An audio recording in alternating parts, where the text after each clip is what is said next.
31 વર્ષ પહેલા ઉમરા police station હદમાં પાનનો ગલ્લો મૂકવા બાબતે કરેલ હત્યાના ગુનામાં છેલ્લા વોન્ટેડ મુખ્ય રીઢા આરોપીને ઉત્તર પ્રદેશ અયોધ્યા ખાતેથી ઝડપી પાડતી સુરત શહેર crime branch police inspector Shri DCB police સ્ટેશનના રાહબરી હેઠળ નાસ્તા ફરતા સ્કોડના પોલીસ સબ ઇન્સ્પેક્ટર શ્રી ટીમના માણસો સાથે વર્કઆઉટમાં હતા। દરમિયાન નાસ્તા ફરતા સ્કોડના પોલીસ માણસોને મળેલા આધારભૂત બાતમી હકીકત આધારે ઉત્તર પ્રદેશ રાજ્યના અયોધ્યા જિલ્લામાં આવેલ ગામ ભાવનગર ખાતેથી આરોપી રામદયાલ શિવરાવ પડે ઉંમર વર્ષ 65 ધંધો ખેતી રહેઠાણ ગામ ભાવનગર થાણા ખંડાસા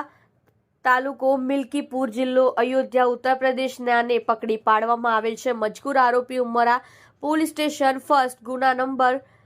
10/1994 ઇપીકો કલમ 302, 143, 147, 148 અને 149 તથા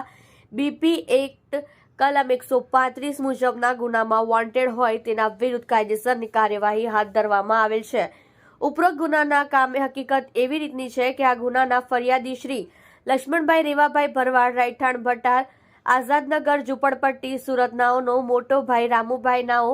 નવી civil road Kapadia health centre પાસે પાનનો ગલ્લો ચલાવતો હોય, જે પાનના ગલ્લાનો કબજો લેવા બાબતે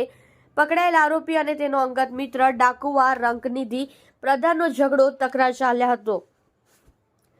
જેની અદાવત રાખી તારીખ 3/1/1994 રોજ રાત્રિના 9 વાગ્યે કાપડિયા હેલ્થ સેન્ટર નજીક હાલ પકડાયેલ આરોપી અને તેના સાગરીતો ડાકવા પ્રધાન સંતોષ મોતીરામ જયપ્રકાશ મોર્યા બાબુ ઉર્ફે મીઠુ શાહુ નાઓએ મળીને ફરિયાદીશ્રીના ભાઈ ઉપર ધારદાર હથિયારો વડે હુમલો કરી છાતીમાં પીઠમાં જીવલેણ ઘા મારી હત્યા કરેલ હતી। સદર ગુનામાં હાલ પકડાયેલ આરોપી આજ દિન સુધી નાસ્તો ફરતો હતો। તેને પકડી પાડવા માટે ખાનગી બાતમીદાર થકી માહિતી મેળવી ઉત્તર પ્રદેશ અયોધ્યા ખાતેથી પકડી પાડવામાં આવેલ છે। જુઓ રાજેશ મંગલે સાથે સુરત એક્સપ્રેસ ન્યૂઝ ચેનલ।